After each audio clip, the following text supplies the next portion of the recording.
Assalamualaikum warahmatullahi wabarakatuh.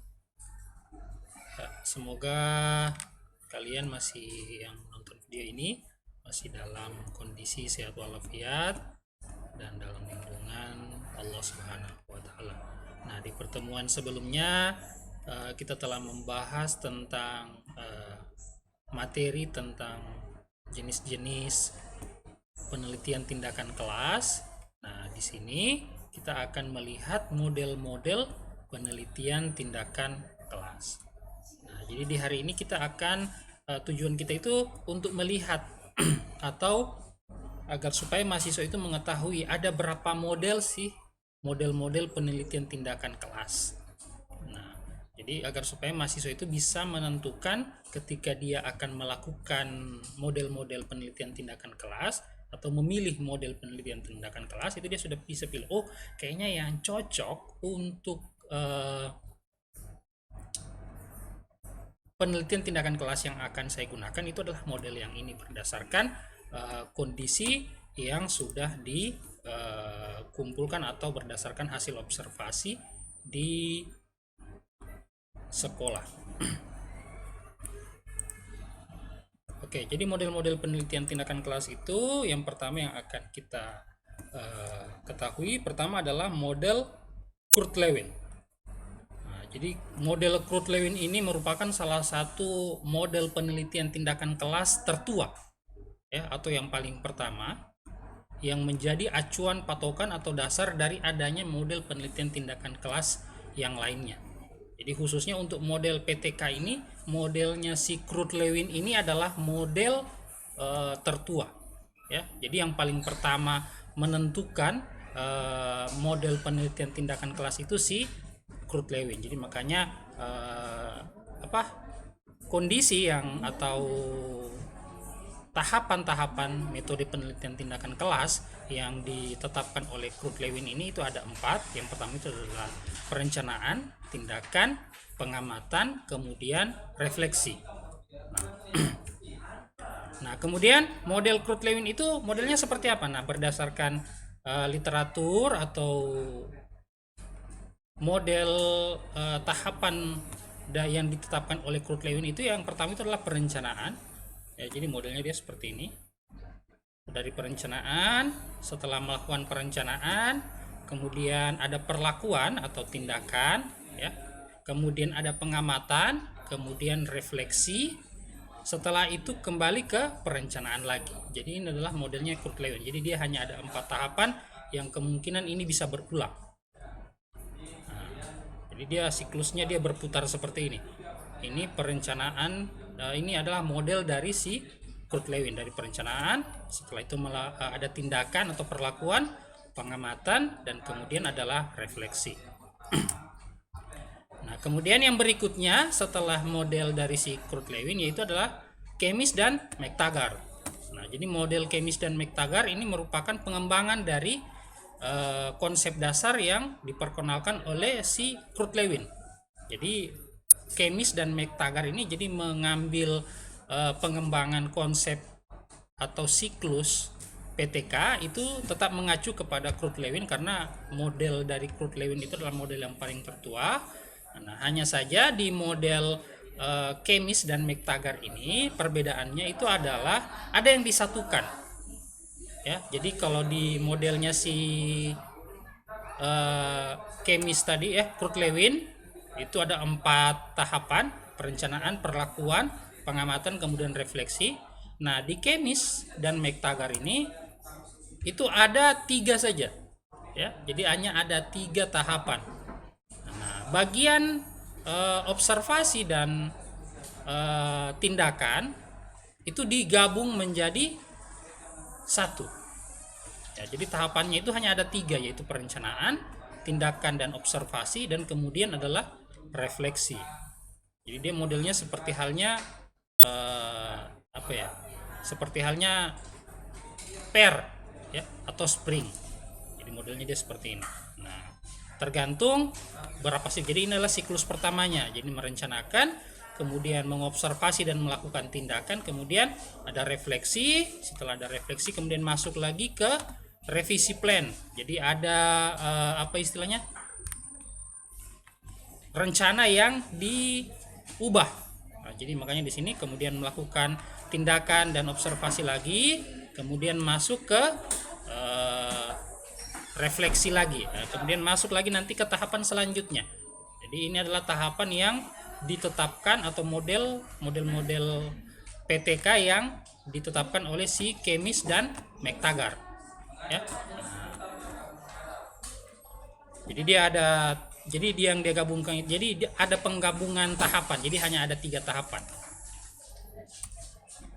Nah, selanjutnya adalah si John Elliot.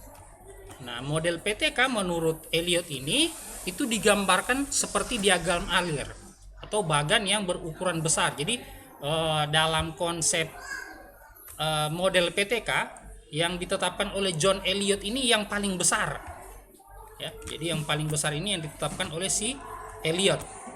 Nah, jadi tetap juga bersiklus, jadi tetap pada siklus-siklus yang ada atau berdasarkan Kemis dan McTaggart, dan berdasarkan si Kurt Lewin. Nah, jadi tetap berdasarkan 2 pendahulunya. Hanya saja Elliot melihat bahwa seharusnya dibuat lebih detail. Nah, tahapan atau model John Elliot itu dari ide awal, ya, kemudian temuan analisa, kemudian perencanaan, tindakan, ya. Jadi ada tindakan 1, 2 dan 3. Kemudian monitor implementasi dan efeknya. Kemudian jadi di sini bagian refleksi, ya. Nah, jadi di bagian refleksi ini kemudian bisa ada yang namanya revisi rencana umum. Jadi rencana umumnya itu bisa direvisi. Ya, bukan hanya sampai direvisi rencana umum, bahkan di tahapan berikutnya itu bahkan ide umumnya saja itu bisa direvisi. Kalau menurut si John Elliot, ya. Jadi menurut John Elliot bukan hanya rencana yang bisa direvisi, tapi ide umumnya atau ide awal itu bisa direvisi. Nah, tahapannya itu dia lebih besar. Jadi ada 3 langkah tindakan 1, 2 dan 3. Karena menurut John Elliot bahwa dalam PTK itu 1 tindakan saja itu tidak cukup. Ya, jadi 1 tindakan perencanaan itu saya tidak cukup. Jadi harus ada beberapa tindakan-tindakan. Jadi ini tindakan 1, ini tindakan 2, ini tindakan 3. Jadi jadi istilahnya itu dia tetap lebih besar. Nah, istilah yang digunakan itu adalah daur atau siklus. Nah, jadi di bagian sini, ya, dari sini sampai sini itu adalah daur 1 atau siklus 1. Nah, bagian sini sampai sini itu adalah siklus 2 atau daur 2. Nah, masuknya di sini paling bawah ini adalah daur 3. Begitu seterusnya, dan ini bisa berulang tergantung kebutuhan apakah dirasa terjadi sudah peningkatan. Jadi tetap mengacu kepada tujuan PTK, di mana harus ada yang namanya perbaikan, ya, peningkatan proses pembelajaran atau peningkatan pembelajaran. Jadi ini bisa dilakukan oleh si jika mengikuti model John Elliot, ya.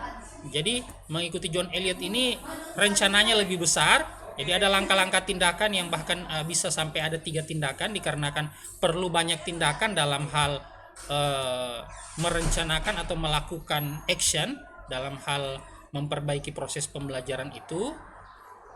Dan jika di beberapa langkah berikutnya terjadi ketidaksesuaian tentang ide, itu bisa direvisi idenya. Nah, jadi perbedaan mendasarnya itu adalah si John Elliot ini, model yang ditetapkan oleh John Elliot ini, itu ide umum itu bisa direvisi. Nah, tentu dengan mengikuti tahapan-tahapan yang sudah ditetapkan oleh si John Elliot ini. Nah, ini adalah model John Elliot. Nah, kemudian Hopkins. Jadi Hopkins juga membuat satu model penelitian tindakan kelas setelah dia melakukan pembacaan, ya, atau melakukan riset terkait dengan penelitian atau model PTK yang ditetapkan oleh seniornya tadi. Jadi si John Elliot, kemudian Kemis dan McTaggart, kemudian si Kurt Lewin. Jadi dari situ dia melihat kayaknya kayaknya ada yang kurang. Ini pantasnya itu dia seperti ini. Jadi di model Hopkins ini jadi ada implementasi dan evaluasi, ya. Kemudian di tahapan implementasi itu menopang komitmen, kemudian ada evaluasi di sana, kemudian dicek kemajuannya. Setelah melakukan implementasi, kemudian menopang komitmen, dicek kemajuannya, dievaluasi. Jadi ini masuk dalam tahapan evaluasi. Jadi ada dua tahapan, implementasi dan evaluasi yang bekerja bersamaan. Kemudian di atas cek kemajuannya, dilihat apa problemnya tadi, jadi harus diatasi. Kemudian dicek hasilnya, kemudian dilakukan pengambilan data. Kemudian diaudit, apakah harus sudah dilapor dari pengambilan data, apakah harus dilaporkan sudah atau diaudit. Nah, jika masih ada yang kurang, berarti dia masuk lagi ke audit, kemudian masuk ke perencanaan konstruk, kemudian melakukan perencanaan tindakan. Nah, kemudian masuk lagi ke siklus berikutnya. Jadi itu siklus pertamanya. Nah, jika sudah selesai, jadi misal di siklus pertama tidak berhasil, di siklus kedua dibuat kembali. Nah, setelah di siklus kedua sampai di pengambilan ternyata sudah selesai masalahnya, maka dilakukanlah sudah pelaporan. Jadi ini model yang ditetapkan oleh si Hopkins. Jadi silahkan. Jadi sudah ada 4 ya model PTK yang yang sudah kalian ketahui. Jadi pertama si Kemis dan McTaggart, si Kurt Lewin yang paling tertua ya, modelnya si Kurt Lewin, kemudian modelnya si Kemis dan McTaggart, kemudian si John Elliot. Nah, yang ini adalah modelnya si Hopkins. Nah, kemudian yang berikutnya itu adalah modelnya si Calhoun. Jadi model siklus PTK ini tidak nampak spiral. Jadi menurut Calhoun, jadi sebenarnya tidak perlu ditampakkan spiral, tetapi menampilkan siklus. Jadi harus ada siklusnya. Jadi menurut si Calhoun itu yang penting itu adalah siklusnya. Jadi ada garis terhubung mengindikasikan hubungan langsung penelitian tindakan melalui fase sesuai dengan urutan tertentu. Nah, jadi di modelnya si Calhoun ini ada garis putus-putus yang menunjukkan arah maju atau mundur dalam siklus perbaikan atau klarifikasi informasi. Jadi dia ada 5 tahapan. Ya, memilih cakupan, mengumpulkan data, mengorganisasikan data, dan menganalisa data interpretasi data dan pengambilan tindakan. Jadi modelnya itu seperti ini. Jadi menyeleksi area penelitian dulu, ya. Jadi yang paling atas, kemudian mengoleksi data, masuk di pengorganisasian data, menganalisis dan menginterpretasi data, kemudian melakukan tindakan. Nah, kemudian masuk lagi ke, setelah melakukan tindakan ini, kita bisa masuk ke bagian, bisa masuk mengoleksi data untuk melakukan perbaikan. Atau setelah hasil analisa, ternyata ada sesuatu yang kurang. Jadi inilah garis putus-putus yang ditetapkan oleh si Calhoun tadi, bahwa garis putus-putus ini bisa digunakan untuk menindaklanjuti siklus. Ya. Jadi ada siklus. Jadi bisa, jadi dari menganalisis dari tahapan ketiga itu sebenarnya bisa langsung masuk ke pengoleksian data juga, atau dari menganalisis dan menginterpretasi data bisa langsung masuk di siklus berikutnya, bisa langsung masuk ke mengorganisasi data dulu karena ditemukan beberapa permasalahan untuk diperbaiki.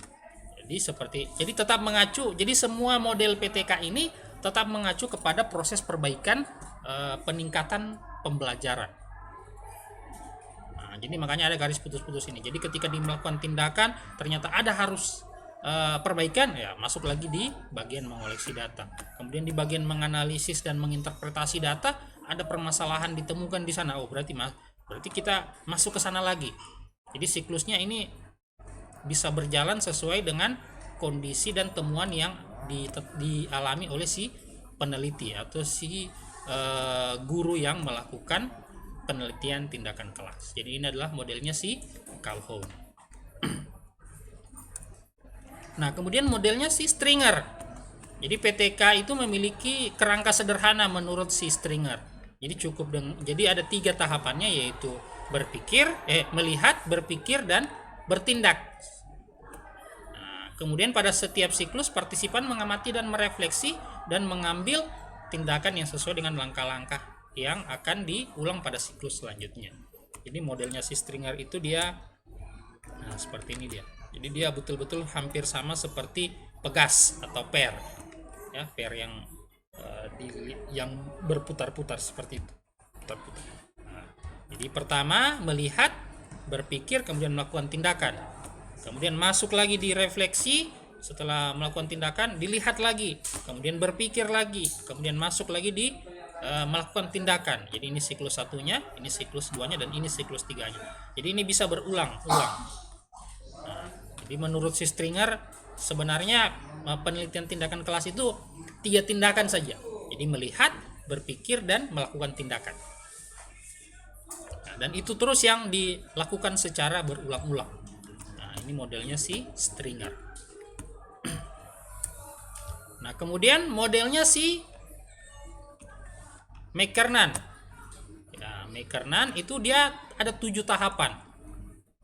Ya, analisis situasi, ya, atau kenal medan, kemudian ada perumusan dan klarifikasi permasalahan, hipotesis tindakan, perencanaan tindakan, penerapan tindakan dengan memonitoringnya, evaluasi hasil tindakan, kemudian refleksi dan pengambilan keputusan untuk pengembangan selanjutnya. Jadi ini modelnya si McKernan. Nah, jadi dia seperti ini tahapannya. Jadi ini adalah siklus satunya, kemudian ini adalah siklus duanya. Jadi siklus satunya seperti yang ditetapkan oleh si McKernan tadi. Pertama ada analisis. Jadi analisis dulu, jadi definisikan kemasalahan, kemudian asesmen kebutuhan, hipotesis, pengembangan rencana tindakan, implementasi tindakan, kemudian evaluasi tindakan. Kemudian masuk pada keputusan. Nah, di sini pengambilan keputusan dilihat apakah sudah terjadi proses peningkatan proses pembelajaran atau tidak. Nah, jika tidak maka sudah selesai. Jika terjadi peningkatan sesuai dengan apa yang diharapkan, tidak ada yang perlu dari hasil evaluasi tadi ya.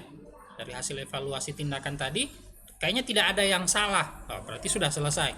Tapi berdasarkan hasil evaluasi masih ada yang kurang atau yang kurang maksimal, kemudian mempengaruhi hasil dari peningkatan proses pembelajaran, maka diambil keputusan kita harus masuk ke siklus 2. Jadi masuk dia ke siklus 2. Nah, siklus 2-nya masuk di sini. Definisi ulang masalah, kemudian dilakukan lagi asesmen kebutuhan. Ya, jadi hampir sama ya. Jadi dia tetap mengulang langkah selanjutnya. Jadi ini bisa berulang di siklus-siklus berikutnya. Jadi ini ada siklus 1, siklus 2, dan bisa sampai siklus 3, bahkan sampai dengan siklus 4. Karena prosesinya tadi itu adalah kebutuhannya itu adalah peningkatan proses pembelajaran atau peningkatan hasil pembelajaran. Jadi tetap dia bersiklus.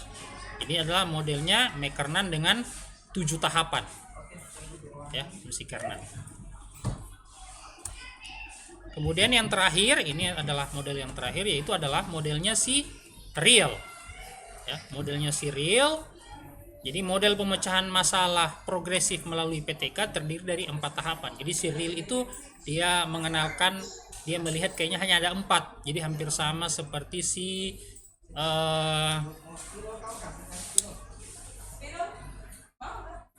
Kurt Lewin. Ya, jadi hampir sama seperti Kurt Lewin, dia hanya ada 4 tahapan yang ada di modelnya si Real ini. Jadi di modelnya Real ini tahapannya itu adalah perencanaan, pengambilan tindakan, mengumpulkan bukti, kemudian melakukan refleksi. Jadi dia seperti ini. Nah, jadi siklus pertama itu adalah studi and plan, ya. Seperti yang tadi, perencanaan, kemudian mengambil tindakan, kemudian melakukan mengumpulkan data dan menganalisis, ya. Seperti halnya yang ini tadi, ya, mengumpulkan bukti. Ini tahapan ketiganya adalah mengumpulkan bukti. Kemudian yang terakhir itu adalah melakukan refleksi. Jika dirasa perlu ada perbaikan, maka masuk lagi ke siklus 2. Siklus 2 masuk lagi studi and plan, kemudian mengambil tindakan, mengoleksi data dan melakukan evaluasi, kemudian dilakukan lagi refleksi. Nah, jika masih ada kekurangan bisa masuk ke siklus 3 dan begitu seterusnya, bahkan bisa masuk sampai ke siklus-siklus selanjutnya, siklus 4K, siklus 5. Nah, ini adalah model-model PTK yang dikenalkan oleh para peneliti-peneliti sebelumnya yang menggagas penelitian tindakan kelas. Ya. Jadi ada 7 ya, ada 7 7 ya. Jadi ini 1 2 3 4, kemudian 5 6 7 8. Oh, ada 8 ya. Jadi si Kurt Lewin, kemudian McTaggart, Kemis dan McTaggart, kemudian si John Elliot, kemudian si Hopkins, kemudian Calhoun, kemudian Stringer, kemudian McKernan, kemudian yang terakhir 8 ya. Kemudian modelnya si Riel. Nah, jadi ini adalah ada 8 model. Jadi silahkan ini untuk pengetahuan kalian mana yang bisa digunakan. Nah, yang biasa paling sering digunakan itu ada 2 ya di sini yang paling sering digunakan. Pertama si Kemis, ya, si Kemis dan McTaggart. Kemudian modelnya si Kernan. Nah, ini juga sering digunakan.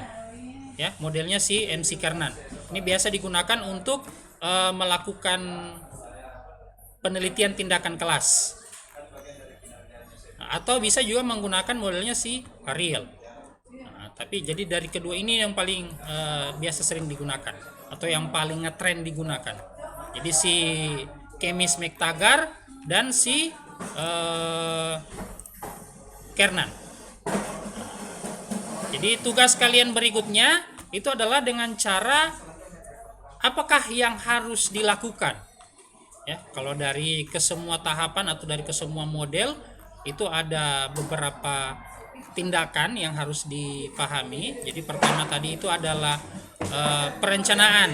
Jadi kalian perlu untuk membaca lebih lanjut, ya, perlu untuk membaca lebih lanjut di tahapan untuk melakukan perencanaan itu apa yang harus dilakukan. Ya, silahkan dibuatkan deskripsinya. Ini tugas kalian ya. Itu mendeskripsikan apa yang harus dilakukan di perencanaan. Kemudian setelah di perencanaan apalagi? Yaitu di perencanaan itu adalah melakukan tindakan atau melakukan observasi. Observasi itu apa saja yang harus dilihat di observasi. Apa saja yang harus dilakukan di observasi. Itu yang kedua. Yang ketiga adalah tindakan. Nah, di tindakan itu kita harus melakukan apa saja. Ya. Nah, tindakan-tindakan apa saja yang harus kita lakukan di tahapan atau di poin keempat ini, yaitu adalah melakukan tindakan. Kemudian evaluasi. Nah, evaluasi di sana kita mau ngapain lagi. Nah, itu jadi perlu untuk jadi ini ada beberapa model ya. Jadi ada tadi tahapannya evaluasi seperti halnya di sini. Di sini juga ada evaluasi tadi. Di sini juga tadi ada evaluasi. Nah, apa yang harus dilakukan di evaluasi itu? Ya, apa yang harus dilakukan di evaluasi? Kemudian di tahapan evaluasi itu adalah refleksi. Refleksi apa lagi yang harus dilakukan? Nah, jadi silahkan. Jadi ada 5 ya, ada 5 poin yang harus kalian deskripsikan berdasarkan ke 8 model ini. Jadi modelnya si Kurt Lewin, modelnya si McTaggart, Kemis dan McTaggart, kemudian modelnya si John Elliot dan modelnya si Calhoun, modelnya si Hopkins, kemudian modelnya si Stringer dan modelnya si McKernan dan Riel. Jadi dari kelima tahapan tadi ya, ide awal. Jadi ada ide awal atau observasi apa yang harus dilakukan di sana. Kemudian di bagian perencanaan apa yang harus dilakukan di sana, kemudian di bagian tindakan apa yang harus dilakukan di sana, kemudian di bagian evaluasi ya apa yang harus dilakukan di sana, dan refleksi ya, dan refleksi itu apa yang harus dilakukan di kelima poin ini ya. Nah, itu bisa kalian tuangkan dalam resume yang kalian kumpulkan nantinya ya. Mungkin sekian apa yang bisa saya sampaikan. Semoga pengetahuan tentang 8 model PTK ini bisa menjadi poin-poin penting untuk kalian agar supaya bisa menentukan, saya bisa memilih, saya akan pakai modelnya si John Elliot misalnya. Saya butuh, kayaknya enak pakai modelnya John Elliot. Saya kayaknya mau pakai modelnya si Calhoun. Saya mau pakai modelnya si Riel. Nah, jadi silahkan. Nah, ini informasi agar supaya kalian bisa melihat model-model penelitian tindakan kelas yang mana yang harus kalian ambil ketika melakukan penelitian tindakan kelas. Ya, sekian apa yang bisa saya sampaikan. Semoga bermanfaat apa yang bisa saya sampaikan ini. Lebih dan kurangnya saya mohon maaf. Assalamualaikum warahmatullahi wabarakatuh.